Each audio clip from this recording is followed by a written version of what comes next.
ప్రభువైన యేసు క్రీస్తు యొక్క అతి పరిశుద్ధ నామంలో మీ అందరకు అమలాపురం హౌసింగ్ బోర్డు క్రీస్తు సంఘము, కాకినాడ బాపూజీ నగర్ క్రీస్తు సంఘము మరియు రంగాపురం క్రీస్తు సంఘముల తరపున సత్య సువార్త అనే మా సువార్త కార్యక్రమాలకు స్వాగతం తెలియజేస్తూ ఉన్నాను. ఇవాళ ధ్యానాంశం ఏంటంటే సంగీతము. ధ్యానాంశం ప్రార్థన చేసుకుందాం.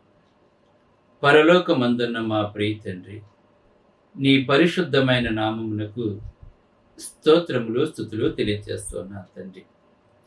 ఆరాధనలో సంగీతాలు అంటే ఏమిటి ఇవాళ తెలుసుకుంటుండగా, ఏ సంగీతం ఆరాధనలో ఉపయోగపడుతుంది మేము తెలుసుకోబోతుండగా నీవే నాతో ఉండి మాట్లాడమని, ప్రతి ఒక్కరూ సత్యమును గ్రహించడానికి ఈ ప్రసంగం సహాయపడేలా చేయమని క్రీస్తు యేసు నామములో ఈ ప్రార్థన చేయుచున్నాం తండ్రి, ఆమేన్. ఇవాళ చాలా సంఘాలలో మ్యూజిక్స్ వాడుతున్నారు. ఈ ఇన్స్ట్రుమెంట్స్ లేకుండా సంఘాలు లేవు చాలా చోట్ల, ఒక్క క్రీస్తు సంఘాలు తప్ప మిగిలిన అన్ని సంఘాలలో కూడా ఈ సంగీత పరికరాలు ఉపయోగిస్తూ ఉన్నారు. వారి యొక్క స్తోమతను బట్టి చాలా ఖరీదైన ఇన్స్ట్రుమెంట్స్ కూడా, సంగీత వాయిద్యాలను కూడా కొనుక్కుంటున్నారు. ఆ సంగీతం కనుక ఆరాధనలో లేకపోతే ఆరాధన చప్పగా ఉంటుంది, చల్లగా ఉంటుంది, ఎటువంటి ఉత్సాహము ఉండట్లేదని చాలామంది భావిస్తూ ఉన్నారు. అయితే క్రొత్త నిబంధన క్రైస్తవులైన మనము ఆరాధనలో ఈ సంగీతములు అంటే ఇన్స్ట్రుమెంట్స్ ఉపయోగించవచ్చా? అయితే యేసు ప్రభువారు ఇన్స్ట్రుమెంట్స్ ఉపయోగించమని చెప్పారా? మన అపోస్తలుల బోధ యందు ఉన్నాం కనుక అపోస్తలులు వారి ఆరాధనలో ఎక్కడైనా సంగీతాలు అంటే ఇన్స్ట్రుమెంట్స్ ఉపయోగించారా? అసలు సంగీతము అంటే ఏమిటి మనం వేళ మాట్లాడుకుందాం. మనం ముందుగా మార్కు సువార్త 14:26 గనక మనం చూసినట్లయితే, ఇక్కడ ప్రభువైన యేసుక్రీస్తు వారు, ప్రభువైన యేసుక్రీస్తు వారి యొక్క 12 మంది శిష్యులు వారు కీర్తనలు పాడినట్లుగా ఉంది. అందుకే అంతట వారు కీర్తనలు పాడి ఒలీవ కొండకు వెళ్ళారని ఉందండి. దైవ గ్రంథంలో యేసు ప్రభు శిష్యులు కీర్తనలు పాడినట్లుగా, తర్వాత ఒలీవ కొండకు వెళ్ళినట్లుగా ఉంది. ఇక్కడ ఎటువంటి ఇన్స్ట్రుమెంట్ మనకు కనబడటం లేదు. అలానే అపోస్తలుల కార్యములు 16వ అధ్యాయం 25వ వచనంలో, అయితే మధ్యరాత్రి వేళ పౌలును సీలయు దేవునికి ప్రార్థించుచు కీర్తనలు పాడుచు ఉండిరి, ఖైదీలు వినుచు ఉండిరి. అక్కడ పౌలు శీలలు మొదటగా ప్రార్థించి తర్వాత వారు కీర్తన పాడిన తర్వాత మహాభూకంపం కలిగింది. చెరసాల పునాదులన్నీ, తలుపులు బంధకాలు అన్నీ కూడా ఊడిపోయినాయండి వారు ప్రార్థన చేసి కీర్తన పాడినప్పుడు. అంటే ఆ ప్రార్థనలోనూ ఆ కీర్తనలోనూ ఎంత శక్తి ఉందో మనకి సంఘటన ద్వారా మనం తెలుసుకుంటున్నాం. కానీ వారు చెరసాల్లో ఎక్కడా కూడా ఇన్స్ట్రుమెంట్ వాడిన సందర్భాలు కానీ, తప్పట్లు కొట్టిన సందర్భాలు కానీ మనకు కనబడవండి. ఎందుకంటే చేతులకి కాళ్ళకి బండలు వేసేసారు. కానీ అక్కడ అద్భుతం జరిగింది. ఇంకా రోమీలకు రాసిన పత్రిక 5:9 చూసినట్లయితే, ఈ హేతువు చేతను అన్యజనులలో నేను నిన్ను స్తుతించుదునని మాట్లాడుతున్నాడు. అన్యజనులలో నేను నిన్ను స్తుతింతును, నీ నామ సంకీర్తనము చేయుదునని మాట్లాడుతున్నాడు. సంకీర్తన అంటే కీర్తన పాడతానని చెప్తున్నాడు అండి. నీ నామాన్ని గణపరుస్తాను కీర్తన ద్వారా, నీ నామ సంకీర్తనను చేయుదునని మాట్లాడుతున్నాడు. మరి ఇక్కడ ఎక్కడ కూడా ఇన్స్ట్రుమెంట్ మనకు కనబడట్లేదు. ఇంకా కొరింథీయులకు రాసిన మొదటి పత్రిక 14వ అధ్యాయం 15వ వచనం చూసినట్లయితే, కాబట్టి ఆత్మతో ప్రార్థన చేతును, మనసుతో ప్రార్థన చేతును, ఆత్మతో పాడుదును, మనసుతో పాడుదును మాట్లాడుతున్నాడు. ఇక్కడ ఆత్మతో పాడినట్లుగానే మనసుతో పాడినట్లుగానే వారాయబడింది తప్ప ఎక్కడ ఇన్స్ట్రుమెంట్ మనకు కనబడట్లేదు. ఇంకా ఎఫెసీ 5వ అధ్యాయము 18-19 చూసినట్లయితే ఒకరినొకడు కీర్తనలతోనూ సంగీతములతోనూ ఆత్మ సంబంధమైన పాటలతోనూ హెచ్చరించుచు, అంటే పాటల ద్వారా మనం హెచ్చరించబడాలి. క్రైస్తవుండా కథల రావయ్య అని పాట పాడతాం, రండి ఉత్సాహించి పాడుదామని చెప్తాం. ఈ పాటల ద్వారా మనం హెచ్చరించబడుతున్నాం. పాటలు మనం హెచ్చరిక చేస్తూ ఉన్నాయి, పాటలు మనకి హెచ్చరిస్తున్నాయి మనల్ని.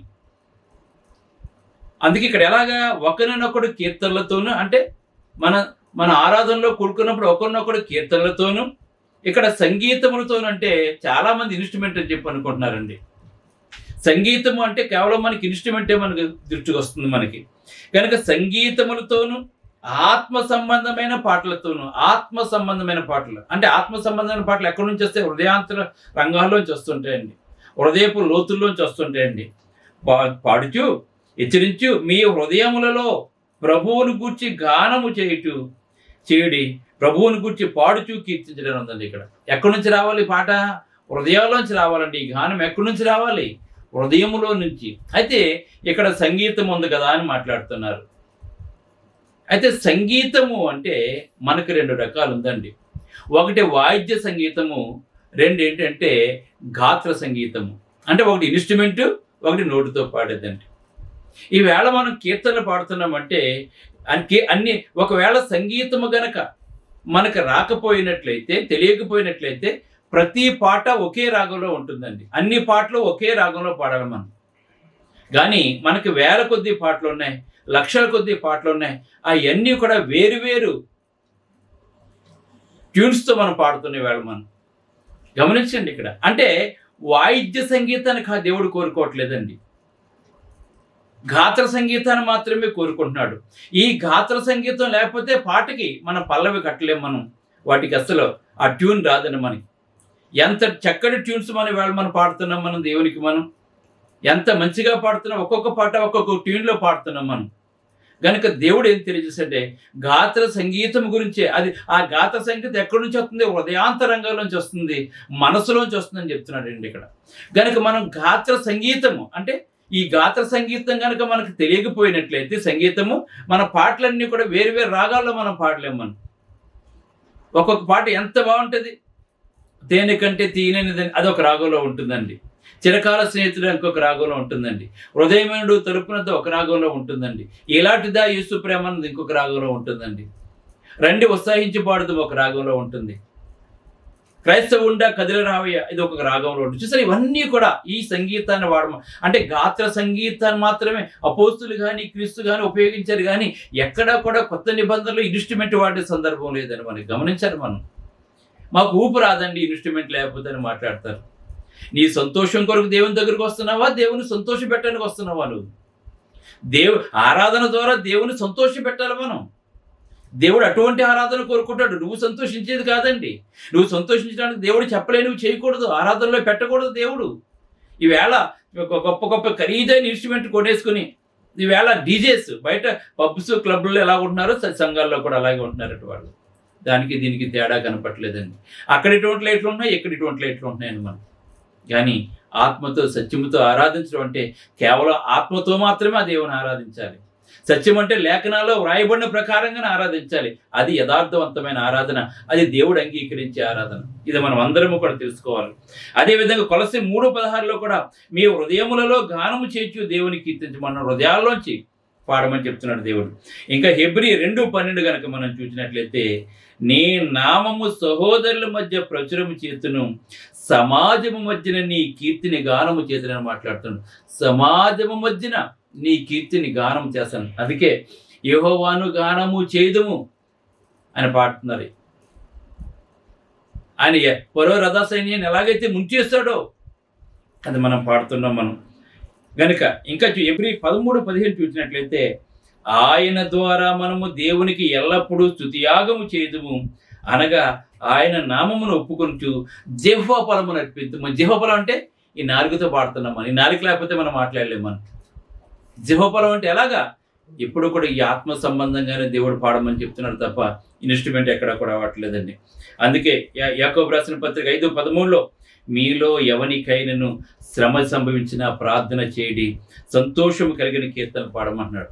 దేంతో పాడమంటున్నాడు? కీర్తనలు గాత్ర సంగీతంతో పాడమంటున్నాడా, వాద్య సంగీతంతో పాడమంటున్నాడా? వేళ దేవుడు కనుక లేఖనాలు అర్థం చేసుకోవాలి. వేళ సంగీతం చెప్పకుందండి, అక్కడ ఆరాధన అస్సలు బాగుండదండి. అక్కడ సంగీతం ఉంటే ఒకరి తర్వాత ఒకరు పోటీ పడిపోతారు పాటలు పాడటానికి. ఆ సంగీతం వాయించేవాడు ఊగిపోతూ ఉంటాడండి. అక్కడ నీకు వాటి వల్ల కాదు ఊగిపోవాలి మనం. దేవుని యొక్క వాక్యము సజీవమే, బలము గలదే, ఎటువంటి వాడి గల ఖడ్గము కంటే నువ్వు పదునైనదే. అది నీ కీళ్ళలోకి ములుగుల్లో కలిపి అక్కడ నీకు ఊపి తేవాలి తప్ప, వాక్యం తేవాలి తప్ప సంగీతాలు కాదండి. ఇక్కడ ఇక సంగీతం లేకపోతే ఊపు ఉండదని చెప్పి మాట్లాడుతున్నారు ఈవేళ. చప్పట్లు కొట్టండి, డ్యాన్స్ చేయండి, గొంతులు వేయండి, దావీచేసని చెప్పి అంటున్నాడు. ఇక్కడ దావీదు వాడిన మాట నిజమే.